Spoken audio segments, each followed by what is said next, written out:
Bismillahirrahmanirrahim. Assalamualaikum warahmatullahi wabarakatuh.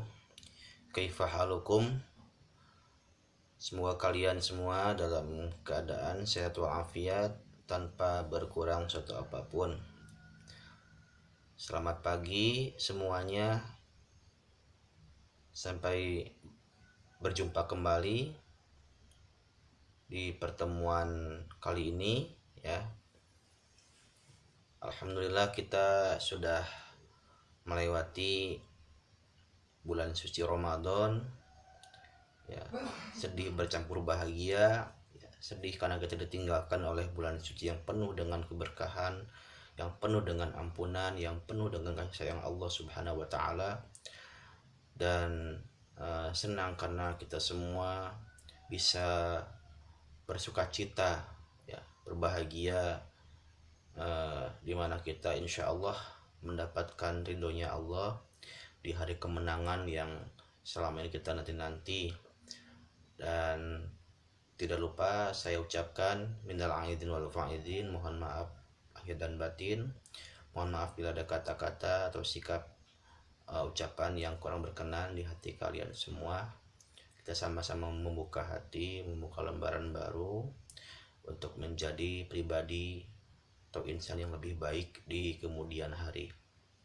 Dan kita semua semoga selalu dalam limpahan keberkahan dan maghfirah dari Allah Subhanahu wa taala. Sebelumnya saya mohon maaf, mungkin di video yang beberapa minggu lalu saya sempat mengatakan kemarin video terakhir, tapi ternyata ada satu materi lagi yang harus saya sampaikan. Untuk kelanjutannya, apakah materi yang terakhir ini akan masuk di soal PAT atau tidak, nanti saya kabarkan lagi. Tapi harus saya sampaikan, ini pun tidak saya jelaskan semua, hanya beberapa poin pentingnya saja. Nanti kalian bisa mencari sumber yang lebih lengkap, entah itu kalian mencari buku yang relevan, buku paketnya, atau sudah ada yang memiliki atau meminjam dari perpustakaan. Baik, kita mulai dengan membaca basmalah. Bismillahirrahmanirrahim. Di materi yang terakhir ini saya akan menyampaikan ulasan tentang perjuangan bangsa Indonesia dalam mempertahankan kemerdekaan dari ancaman sekutu dan Belanda. Nah, kalau di peta konsepnya ini hanya ada 4 yang dituliskan, yang dicantumkan, yaitu ada pertempuran 5 hari di Semarang, pertempuran 10 November tahun 45 di Surabaya, kemudian pertempuran Ambarawa, Bandung Lautan Api, dan pertempuran Medan Area. Usaha mempertahankan kemerdekaan Indonesia dalam perjuangan diplomasi ada mencari dukungan internasional dan berunding dengan Belanda. Tetapi di bahasannya ini kurang lebih ada sekitar 9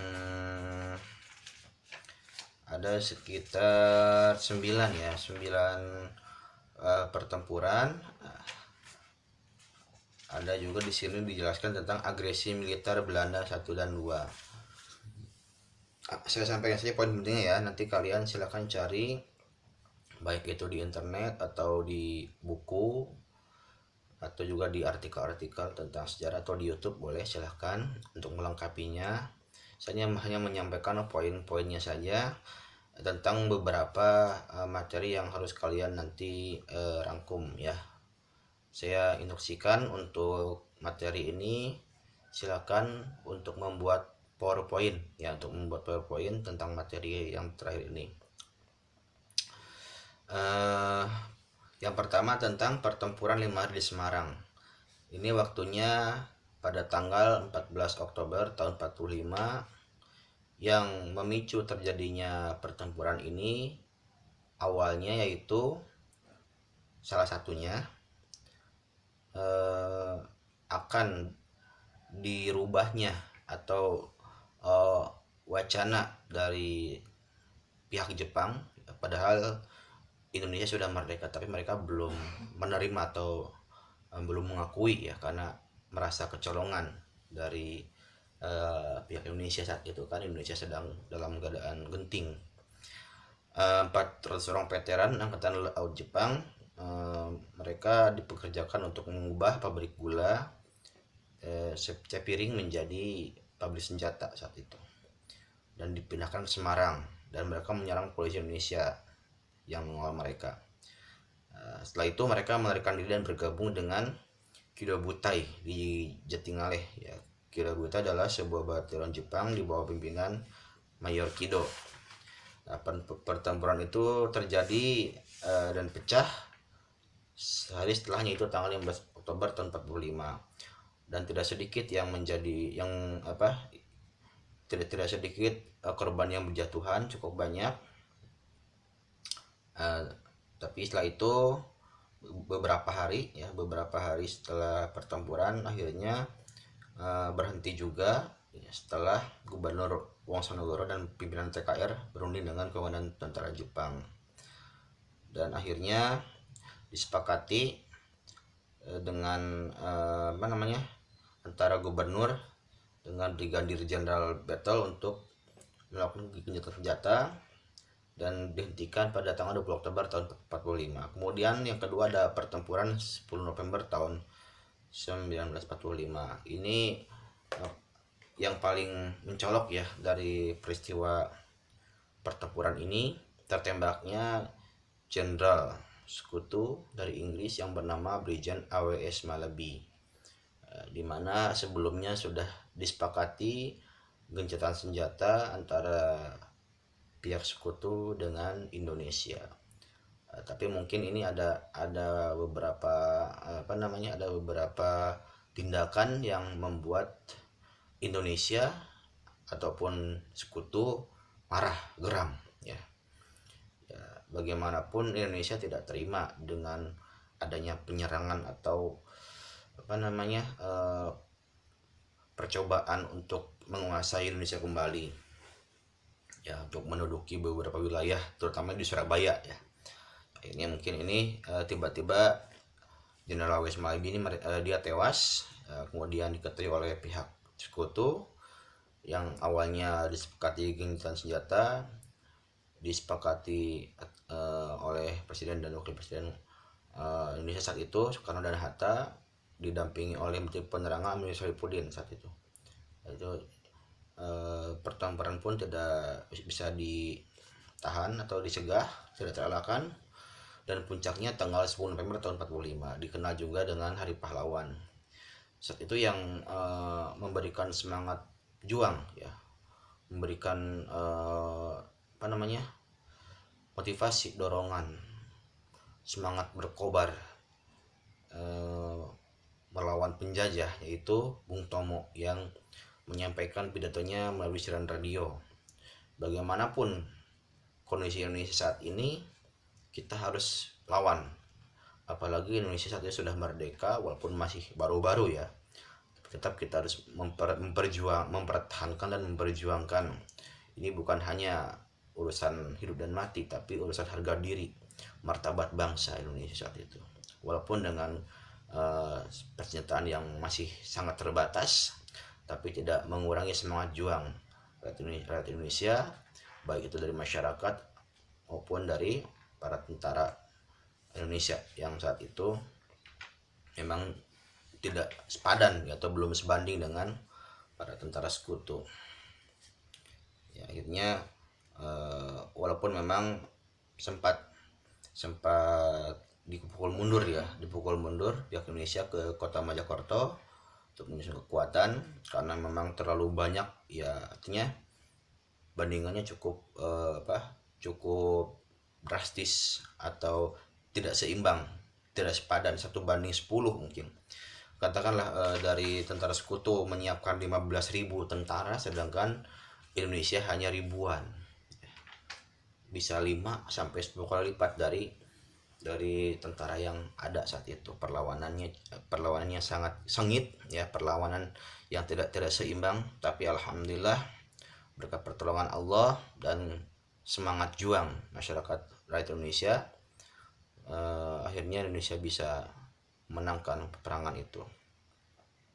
Kemudian ada pertempuran Ambarawa yang terjadi di bulan November juga, sama bulannya sama ya, tapi di sini tidak disebutkan tanggal berapa. Nanti silakan kalian cari ya untuk sumber yang lebih lengkapnya lagi. Saya tidak akan menjelaskan lagi ya, jadi kalian silakan cari sumbernya. Saya ulangi, yang pertama ada pertempuran 5 hari di Semarang. Yang kedua pertempuran 10 November tahun 45 di Surabaya. Yang ketiga ada pertempuran Ambarawa, nah, bulan November tahun 45. Yang keempat ada peristiwa Bandung Lautan Api pada tanggal 17 Oktober tahun 1945. Sama ya, ini oleh pasukan Sekutu juga yang mendarat di Bandung. Pada tanggal 21 November tahun 45, Sekutu mengeluarkan ultimatum agar kota Bandung bagian utara dikosongkan oleh pihak Indonesia paling lambat tanggal 29 November tahun 45 dengan alasan untuk menjaga keamanan. Setelah itu pada tanggal 6 Desember tahun 45 pecah pertempuran antara Sekutu dengan pejuang Indonesia. Sekutu mengulangi ultimatumnya pada tanggal 23 Maret tahun 46 agar TRI Tentara Rakyat Indonesia meninggalkan kota Bandung. Dengan adanya ultimatum ini, pemerintah RI Jakarta menginstruksikan agar TRI mengosongkan kota Bandung. Ya kan? Tapi markas TRI di Yogyakarta menginstruksikan agar kota Bandung tidak dikosongkan. Selanjutnya Sekutu membagi Bandung menjadi dua sektor, yaitu Bandung Utara dan Bandung Selatan. Dalam situasi yang makin genting, Tentara Sekutu membuat keputusan bahwa orang Indonesia harus keluar dari Bandung Utara. Keputusan tersebut ditentang oleh pejuang Indonesia sehingga terjadi pertempuran besar-besaran pada tanggal 24 Maret tahun 46. Dalam pertempuran tersebut, pejuang Indonesia melakukan serangan ke pos-pos Sekutu dan mengundurkan diri sambil membumi hanguskan Bandung Utara. Ya, Bandung Utara itu kalau yang orang Bandung pasti tahu ya. Bandung Utara itu seperti daerah Dago ya, seperti kesananya situ ada dekat Lembang ya, situ Lembang, terus Pasteur itu Bandung Utara ya, tapi yang paling ini Dago, di situ ada Dago. Dan kalau tidak salah di daerah Gasibu ya, Gasibu ada monumen situ Tugu Pancasila, yaitu yang memberikan simbol bahwa di situ pernah terjadi perangan dan Indonesia berhasil mempertahankan wilayahnya di Bandung. Kemudian yang kelima ada pertempuran Medan Area. Ini di Medan, tepatnya pada tanggal 27 Agustus tahun 45. Jadi lebih dulu sebelum terjadi Bandung Lautan Api. Ya. Kemudian yang keenam ada Peputan Margarana. Pada bulan Maret tahun 46 Belanda mulai menduduki beberapa daerah di Bali. Ini kalau Peputan Margarana dia di Bali ya peristiwanya. Ini tokoh yang dikenal di Bali ini yaitu Letkol I Gusti Ngurah Rai. Nah, silakan kalian cari tentang seputar Peputan Margarana ya. Kemudian yang ketujuh ada pertempuran 5 hari di Palembang. Jadi ada yang sebelumnya ada pertempuran 5 hari di Semarang. Ini juga ada 5 hari di Palembang. Nah, sama ini biang keroknya Sekutu juga ya. Jadi setelah kemerdekaan itu Indonesia belum selesai, artinya baru langkah awal Indonesia untuk keluar dari bangsa asing ya, para penjajah, tapi belum selesai untuk untuk melawan para penjajah ini. Mereka tetap berusaha untuk masuk ke setiap daerah lagi ya. Mungkin alasan mereka merasa masih memiliki hak di wilayah kita Indonesia karena mereka menjajah di negara kita tidak sebentar ya, hanya sempat terusik dan terusir oleh bangsa Jepang yang menjajah sangat singkat ya, katakanlah 1% dari lamanya mereka para penjajah Belanda dibantu oleh Sekutu ya. Jadi Sekutu ini kan gabungan, ada dari pihak Inggris, ada Amerika dan sebagainya, yang tentunya Indonesia dari dulu sampai sekarang pun ini menjadi negara rebutan para pihak asing untuk ingin menguasai negara kita. Jadi pertempuran 5 hari di Palembang terjadi pada tanggal 12 Oktober tahun 45. Pasukan ini dipimpin oleh Kolonel Carmichael bersama pasukan sekutu. Ikut pula aparat Nica, ya, ini tentara Belanda. Pemerintah Indonesia di Palembang menentukan bahwa pasukan sekutu hanya diizinkan mendiami daerah Talang Semut, akan tetapi mereka tidak mengindahkan peraturan itu. Insiden dengan pemuda meletus ketika mereka menggeledah rumah-rumah penduduk untuk mencari senjata. Akhirnya pada tanggal 1 Januari tahun 47 pertempuran meletus kembali. Pertempuran berlangsung selama 5 hari 5 malam. Tidak bisa kita bayangkan ya, 5 hari 5 malam pertempuran terus berlangsung siang dan malam. Seperlima bagian kota Palembang hancur. Pada tanggal 6 Januari tahun 47 dicapai persetujuan gencatan senjata antara Belanda dan pemerintah Indonesia di Palembang. Lalu ada juga ini peristiwa Westerling di Makassar. Westerling ini nanti kita akan bahas juga di kelas 12 ya, yang nanti akan yang masih bertemu dengan saya atau yang nanti akan bertemu dengan Bu Ayu ya. Mudah-mudahan kita bisa belajar normal lagi ya. Tapi bagaimana kondisinya kita tetap jangan surut untuk semangat belajar ya. Merdeka belajar dan belajar merdeka. Merdeka cuma istilahnya sebelum kita masih terjajah ya dalam segi ekonomi, dalam segi pendidikan dan kebudayaan dan sebagainya. Kita sebagai generasi pemuda, generasi bangsa, generasi penerus harus terus memikirkan dan berusaha untuk merebut kembali ya itu semua agar kita betul-betul dalam kondisi bebas merdeka, tanpa kekangan, tanpa campur tangan asing manapun yang ingin ikut campur tangan tentang negara kita dalam sektor apapun. Nah, ini peristiwa Westerling di Makassar terjadi karena ya awalnya ini tentang berita proklamasi telah mencapai Minahasa di Makassar, dan Minahasa menyambut berita tersebut dengan melakukan aksi peluncuran senjata dan pengambilan kekuasaan dari tangan Jepang. Rakyat Minahasa tersebut diprakarsai oleh Dewan Minahasa yang dipimpin oleh Palengkahu pada bulan September 45. Tentara sekutu mendarat di Minahasa yang diikuti kedatangan tentara Nica. Selanjutnya, tentara Nica segera melakukan tindakan untuk mendirikan kembali pemerintah Belanda di Minahasa.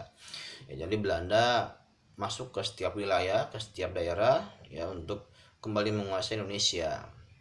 Intinya Belanda khususnya ya dan umumnya sekutu, mereka tidak yang saat itu tidak sama sekali mengakui kemerdekaan Indonesia walaupun Indonesia sudah memproklamasikan kemerdekaan.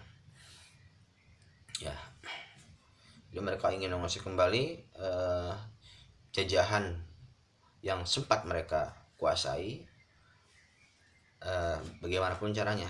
Tapi rakyat Indonesia alhamdulillah tidak patah semangat atau tidak gentar ya menghadapi itu semua. Kemudian ada peristiwa Merah Putih di Minahasa. Selanjutnya ada perjanjian Linggarjati. Nah, ini perjanjian antara Belanda dan Indonesia. Ini poinnya ada beberapa poin ya. Tapi mungkin masih ada beberapa poin lagi yang harus ketahui ya. Itu saya bacakan 3 poin saja ya. Pemerintah Belanda mengakui secara de facto kekuasaan RI dengan wilayah kekuasaan meliputi Sumatera, Jawa, dan Madura. RI dan Belanda akan bekerja sama dalam membentuk negara Republik Indonesia Serikat, dan negara RI merupakan satu bagian dari RIS. RIS dan Belanda akan membentuk Uni Indonesia Belanda dengan Ratu Belanda sebagai ketuanya. Sebetulnya ini RIS ini satu upaya untuk memecah belah bangsa Indonesia ya. Awalnya kita menjadi negara kesatuan, kemudian dipisah-pisah lagi, dipencar lagi Republik Indonesia Serikat. Walaupun istilahnya ini hanya sebagai pancingan ya, makanya tetap namanya Indonesia, tapi di situ ada serikatnya itu kan. Jadi ada negara dalam negara. Makanya di materi kelas 12 series ini adalah salah satu upaya untuk memecah belah bangsa, atau disebut juga sebagai disintegrasi, untuk memecah belah persatuan bangsa. Kenapa? Karena yang awalnya sudah bersatu, menyatu antara wilayah, baik itu antara pulau Sumatera, Jawa, Madura, Bali, kemudian Kalimantan sebagainya, yang dulunya Borneo ya. Ini dijadikan sebagai negara-negara buatan mereka, itu negara-negara boneka. Ini sangat sangat berbahaya saat itu. Tapi beruntungnya para tokoh-tokoh nasional ya, para tokoh-tokoh Indonesia sigap ya dalam menyikapi ini. Mereka selalu berunding, mereka selalu membicarakan hal ini, tidak bisa dibiarkan terus menerus, karena bagaimanapun kalau dibiarkan lama kelamaan Indonesia akan terpecah kembali ya. Baiklah, oke, ya, wilayah Jawa berhasil dipertahankan, cuma nggak tahu wilayah Sumatera, wilayah Kalimantan dan sebagainya, yang memang dulunya Indonesia terdiri dari kerajaan-kerajaan itu Nusantara ya. Tapi ini bukan hal yang mudah untuk menyatukan antar pulau, antar wilayah yang menjadi negara kesatuan. Sulit dan membutuhkan waktu yang sangat panjang untuk mempersatukannya. Nah, ini masih langkah awal, tapi sudah diacak-acak lagi oleh sekutu ini ya. Nah, kemudian ada agresi militer 1 dan 2 ya, Belanda. Nah, saya tidak akan bacakan, nanti silakan kalian untuk mencari sumber di internet atau di buku paket ya. Kalau di buku paket yang saya pakai ini tentang ini ya, sejarah Indonesia, ini dari perpustakaan. Kalau kalian punya silahkan dicari materinya, atau buku-buku lain LKS dari kakak kelas kalian atau dari penerbit lain. Kalau LKS itu yang selalu pakai dulu Intan Pariwara ya, atau yang Erlangga atau sebagainya, silakan. Nah, tugas kalian yaitu membuat PowerPoint. Kita sama ratakan saja PowerPoint tentang tadi ya, perjuangan Indonesia dalam mempertahankan kemerdekaan Indonesia dari serangan sekutu. Minimal kalian membuat materinya 8 slide ya, itu yang paling singkat. Ini materinya cukup banyak ya. Kalau mau lebih sampai 12 atau sampai 20 slide nggak apa-apa, silahkan. Dan nanti di akhir silahkan membuat pertanyaan dan jawabannya, 5 pertanyaan saja yang menjadi kesimpulan dari materi yang kalian buat ya. Jadi buat PowerPoint tentang materi yang tadi disampaikan. Waktunya 1 minggu, 1 minggu dari penjelasan saya sekarang ya. Berlaku untuk kelas yang saat ini saya ajar ya. Misalnya untuk kelas 12 IPS 2 11 IPS 2 hari ini ya, hari Selasa tanggal 25 Mei ya. Nanti untuk kelas yang lainnya menyusul, hitung saja. Berarti kalau misalnya kelas 12 IPS 1 jadwalnya hari Kamis 28 Mei, nah berarti 1 minggu setelahnya. Itu berlaku untuk kelas-kelas yang lain juga, 5 kelas yang saya ajar ya, 11 IPA 7, 11 IPS 1, 2, 3, dan 11 keagamaan ya. Itu aja mungkin yang bisa saya sampaikan. Untuk materi atau sesi PAT akan segera saya share di grup ya, di grup SI. Silakan nanti yang menjadi perwakilan atau delegasi setiap kelasnya untuk menyampaikan kembali, men-share kembali ke teman-temannya ya. Baik, terima kasih untuk perhatiannya dan kerjasamanya. Saya tunggu ya untuk tugasnya yang terakhir ini, dan masih ditunggu juga untuk tugas teman-teman yang sampai saat ini masih ada yang belum ya. Kalau sudah ya alhamdulillah, saya belum cek semua ya tugasnya, Tapi insya Allah saya cek semua, saya nilai semua, dan mudah-mudahan nilainya memuaskan ya, minimal KKM ya, maksimalnya bisa lebih dari itu ya. Dengan berbagai keterbatasan yang ada saat ini, kita tidak bisa maksimal dalam menyampaikan materi. Khususnya saya pribadi mohon maaf ya, dan mohon maaf juga kalau memang terkesan banyak tugas ya. Ini mungkin yang menjadi pertimbangan untuk penilaian kalian tentunya. Saya harapkan kalian tetap semangat, ikhlas dalam melaksanakan, dalam mengerjakan tugas setiap pelajaran, dan mudah-mudahan membuahkan hasil, membuahkan pahala untuk kalian semua. Baik, terima kasih banyak atas perhatiannya sekali lagi. Mohon maaf bila ada kata-kata atau sikap yang kurang berkenan. Subhanakallahumma bihamdika asyhadu an la ilaha illa anta astaghfiruka wa atubu ilaik. Assalamualaikum warahmatullahi wabarakatuh.